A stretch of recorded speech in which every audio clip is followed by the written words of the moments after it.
আলহামদুলিল্লাহি রাব্বিল আলামিন ওয়াসসালাতু আলা সাইয়্যিদিনা মুহাম্মাদিন ওয়া আলিহি ওয়া সাহবিহি আজমাইন। রাসূল করিম হযরত মুহাম্মদ সাল্লাল্লাহু আলাইহি ওয়াসাল্লামের জীবনাদর্শ, যিনি ছিলেন শ্রেষ্ঠ মানব। নিজেকে পাপ থেকে বিরত রাখার জন্য তার জীবন কাহিনী জানা সবার ভীষণ জরুরি।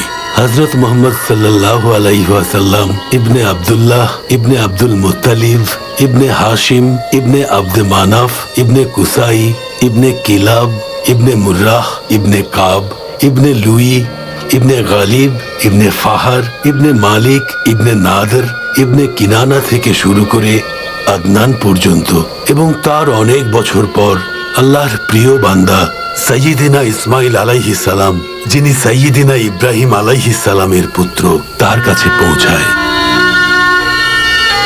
বলা হয়ে থাকে আব্দে মানাফের পুত্র হাশিম একজন সুদর্শন এবং সাহসী মানুষ ছিলেন, আর তিনি অনেক সম্মানও অর্জন করেছিলেন। অন্য ভাইদের মতো তিনিও বণিক ছিলেন। তার সময় মক্কা ছোট শহর থেকে ব্যবসার একটি গুরুত্বপূর্ণ জায়গায় রূপান্তরিত হয়েছিল। তখন তিনি কজন রোমান রাজার সাথে দেখা করেছিলেন, যারা তাকে পছন্দ করেছিলেন। তিনি তখন রোমান ভূমিতে কুরাইশ বংশের জন্য ব্যবসার অনুমতি চেয়েছিলেন, আর পেয়েও ছিলেন।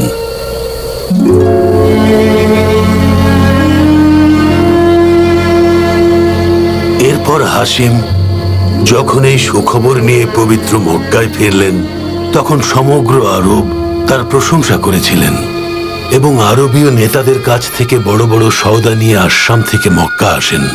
কুরাইশদের দুটি ব্যবসায়িক ভ্রমণ হয়, সেই বর্ণনা পবিত্র কোরআনুল কারিমে আছে। হাশিমের ভাইয়েরাও তার পথেই হাঁটে। তারা আবিসিনিয়া থেকে শুরু করে ইয়েমেন ও আলহেরায় ব্যবসায়িক ভ্রমণ করেন। এরপর থেকে তারা বছরে দুবার ব্যবসায় বের হতেন, শীতকালে আসামে এবং গ্রীষ্মকালে ইয়েমেনে। এখানে হাশিমের একটা গল্প আছে। একজন রোমান রাজা তার সাথে নিজের কন্যার বিয়ে দেওয়ার প্রস্তাব দেন, তাই তিনি গাজ্জাহতে চলে যান এবং সেখানেই মৃত্যুবরণ করেন। তারপর থেকেই এটি গাজ্জাহ হাশিম নামে পরিচিত।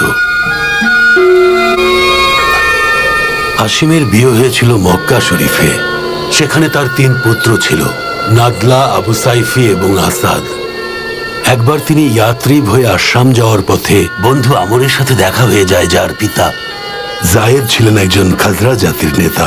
হাশিম তার কন্যা সালমাকে বিবাহ করেন, যার গর্ভ থেকে পুত্র সাইবার জন্ম হয়। পরে তিনি গাজ্জাতে মারা যান, যেটা আমি পূর্বেই আপনাদের বলেছি।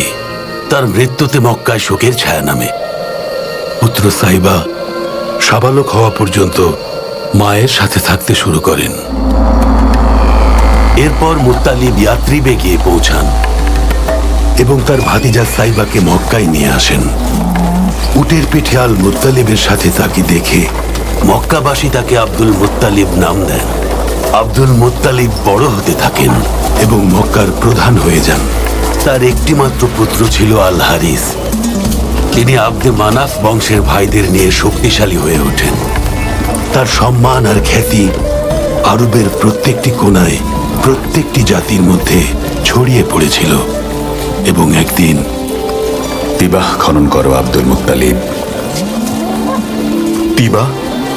কি এই তিবাহ? বোররাহ খনন করো। বোররাহ?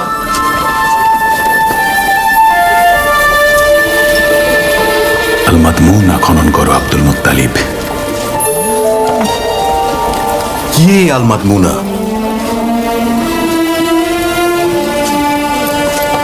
ইয়া রাব্বুল আল বাইত, এইমাত্র এটা কি শুনলাম আমি? জমজম খনন করো। জমজম? কি এই জমজম?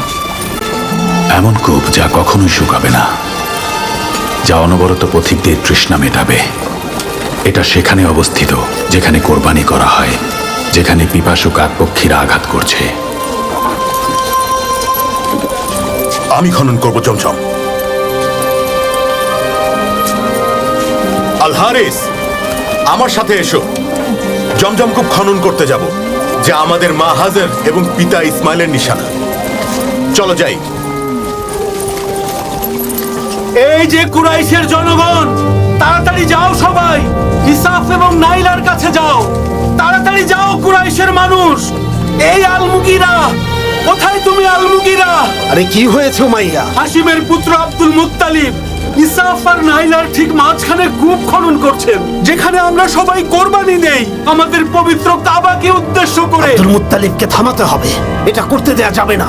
হ্যাঁ হ্যাঁ, চলো সবাই, হ্যাঁ, চলো। ওকে থামাতে হবে। এই Abdul Muttalib, Abdul Muttalib, Abdul কি করছো মুত্তালিব, তুমি এটা আব্দুল মুত্তালিব? কি চান আপনারা? তুমি এখানে কিছুতেই কূপ খনন করতে পারবে না। আমাদের আদর্শ ইসাফ ও নাইলাহ আছে, যেখানে আমরা কোরবানি দেই, যেটা আমাদের প্রার্থনার জায়গা। মহান আল্লাহর নির্দেশে আমি খনন করছি। আপনারা দেখতে পাচ্ছেন না একটা পুরনো কুয়া এখানে বন্ধ হয়ে আছে? ওদেরকে থামাও হারিস। জো হুকুম আব্বা। আমরা এখানে এসব করতে আসিনি আব্দুল মুত্তালিব, খনন করা বন্ধ করো। পানি না আসা পর্যন্ত বন্ধ হবে না। দেখো আমার ভাই, আমরা এখানে লড়াই করতে আসিনি। মক্কাতে তো আরো অনেক কূপ আছে, বারদাতে আছে, সাজলাতে আছে, আরো অনেক অনেক বন্ধ কূপ পড়ে আছে এই মক্কায় আমার ভাই। তুমি ওগুলো গিয়ে খনন করো। কেন কেন এত জায়গা থাকতে তুমি এখানেই খনন করছো? অন্য কোনোটা খনন করো, আমরা সাহায্য করব। আমার কাছে নির্দেশ এসেছে। কে তোমাকে নির্দেশ দিয়েছে আব্দুল মুত্তালিব? এক অলৌকিক কণ্ঠ আমাকে নির্দেশ দিয়েছেন। আমাকে এখন আমার নির্দেশ পালন করতে দিন। আমি আমার নির্দেশ পালন করেই থামবো। এটা হতে পারে না। তোমার পুত্রকে সরে যেতে বলো, তারপর দেখছি। ভুলে যেও না, তুমি এখানে একা দাঁড়িয়ে আছো। কার সাহসে এসব তুমি করছো?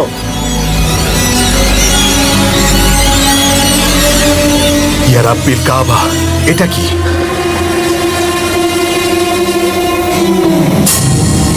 এটা কি কোন মরিচিকা নাকি নাকি এর নিচে পানি আছে? কোথায় তোমার পানি আব্দুল মুত্তালিব?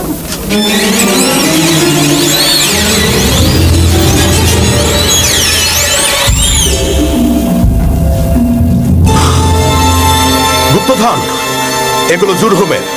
মক্কা থেকে যাওয়ার সময় রেখে গেছে। এখানে দুটো সোনার হরিণ আর 7টা স্বর্ণের তলোয়ার আছে, স্বর্ণের ঢালও আছে। এর ভাগ কিন্তু তোমাকে দিতে হবে আব্দুল মুত্তালিব। ভাগ কেন দেব? যে জিনিস আমি নিজে পেয়েছি সেটার ভাগ কেন আপনাদেরকে দিতে যাব? ভাগ তোমাকে দিতেই হবে। আমরা তোমার অভিভাবক, আমাদের অধিকার আছে। পুরো কুরাইশ আমার সাথে আছে। আমি জানি এরা আমার জন্য লড়বে। হাশেমের বংশকেও যদি ডাকি, যাই হয়ে যাক না কেন, তারা আমাকে বাঁচাতে আসবে, কেউ কিছু করতে পারবে না। আমার বাবা এখানে ভূমিপতি ছিলেন। আমি যা করছি কুরাইশদের ভালোর জন্যই। যতক্ষণ পর্যন্ত পানি না পাবো ততক্ষণ পর্যন্ত খুঁড়তে থাকবো। আর তারপর এই গুপ্তধনগুলো নিয়ে কাবাতে যাব। তারপর বিচার হবে কে এগুলো পায়। কিভাবে?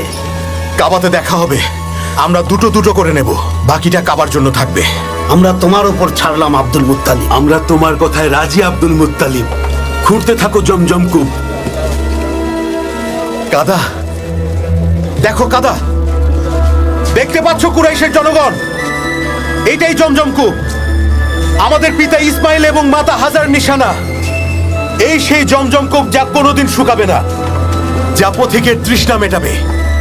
এই মক্কার প্রধান আব্দুল মুত্তালিব, তোমার উন্নতি হোক।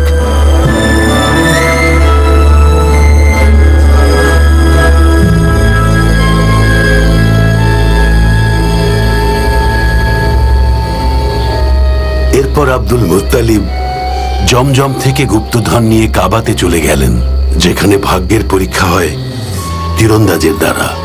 এরপর সেখান থেকে তিনি দুটো সোনার হরিণ জিতে আল কাবার দরজায় লাগান এবং স্বর্ণ দিয়ে পবিত্র কাবার তালা চাবি বানান। এরপর আব্দুল মুত্তালিব কূপ খননের সময় নিজ বংশের মানুষের ব্যবহার দেখে দোয়া করেন, আল্লাহ তাআলা তাকে 10টি পুত্র সন্তান দান করলে তিনি একটি পুত্র কুরবানি করবেন। তার স্ত্রী সুমরা আল আমিরিয়ার পর আব্দুল মুত্তালিব 4টি বিবাহ করেন, যাদের ঘরে 10টি সন্তান জন্ম নেন। যখন 10টি পুত্র সন্তান হয়, তখন তিনি কোরবানির জন্য ভাগ্য পরীক্ষা করলেন পুত্র আব্দুল্লাহর, যিনি নবী মুহাম্মদ সাল্লাল্লাহু আলাইহি ওয়াসাল্লামের পিতা ছিলেন এবং 10 পুত্রের মধ্যে সবচেয়ে প্রিয় ছিলেন। এই যে মানসুম বাসীগণ, আপনাদের সন্তান, তাকে বাঁচান। আব্দুল মুত্তালিব তার সন্তানের কোরবানি দিচ্ছেন। ওর মাথা খারাপ হয়ে গেছে, চলো তাড়াতাড়ি। জমজমের কাছে নিয়ে গেছে। তাহলে এটা পুরো কুরাইশ বংশের রীতি হয়ে যাবে। তাড়াতাড়ি চলো, তাড়াতাড়ি চলো। পিতার প্রতি তোমার আনুগত্য দেখে আমি মুগ্ধ আব্দুল্লাহ। না, এটা করবেন না আব্বা। দয়া করুন, ছেড়ে দিন ওকে, ছেড়ে দিন ওকে। নিশ্চয়ই আল্লাহ তাআলা অন্য কোনো পথ দেখাবেন। আমি শপথ করেছিলাম, আমি এখন আমার শপথ ভাঙতে পারি না বাবা। হে আব্দুল মুত্তালিব, হে মক্কার প্রধান, এমন করো না, করো না এমন। না, অনর্থ করো না মক্কা এটা প্রধান। করবেন না মক্কা প্রধান। তাহলে আমার শপথের কি হবে কুরাইশগণ? হে আব্দুল্লাহ, আমার বোন ফাতিমার পুত্র, স্বয়ং আল্লাহ তাআলা এই কোরবানি হতে দেবেন না।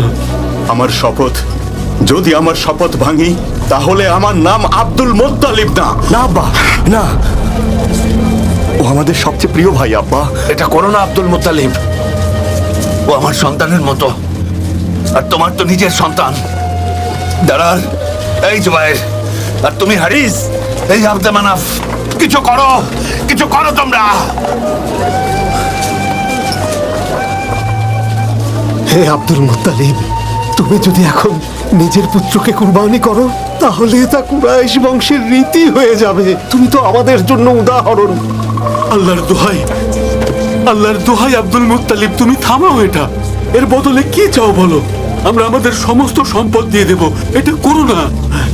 আপনারা কি বলেন কুরাইশগণ? এখানকার প্রধান আব্দুল মুত্তালিব কি কখনো তার দেয়া ওয়াদা ভঙ্গ করতে পারে? তার কাছে দেয়া ওয়াদা, যিনি আমাকে পথ দেখিয়েছিলেন জমজম কূপ খনন করার, সেই জমজম যা মানুষের তৃষ্ণা নিবারণ করছে। শোনো সবাই, চলো আমরা আল হিজাজে যাই। ওখানে একটা উপায় হবেই। ওখানে একজন আছে যার কাছে জিন থাকে। তিনি যদি বলেন যে কোরবানি দাও, তাহলে দিয়ে দিও। কিন্তু এমনও তো হতে পারে উনি আমাদেরকে অন্য কোনো উপায় বলে দেবেন, তাহলে সেটা মেনে নিও। আল্লাহ সাক্ষী আছেন, আব্দুল্লাহ আমার সবচেয়ে প্রিয় পুত্র। যখন ওকে আমি বললাম নিজের ওয়াদা রাখতে ওকে আমার কোরবানি দিতে হবে, সে বলল বাবা আপনার কথা রাখতে আমি কোরবানি হতে রাজি, নিয়ে যান আমাকে। আমার পুত্রেরা, আল হিজাজে যাওয়ার ব্যবস্থা করো তোমরা। হয়তো ওখানে গেলে একটা উপায় খুঁজে পাবো। ইয়া রাব্বুল কাবা, বাঁচান আব্দুল্লাহকে। আমার চুলের পরিমাণ স্বর্ণ এবং রূপা সদকা দেব। ইয়া রাব্বুল কাবা, বাঁচান আব্দুল্লাহকে। আমি আমার চুলের পরিমাণ স্বর্ণ এবং রূপা সদকা দেব।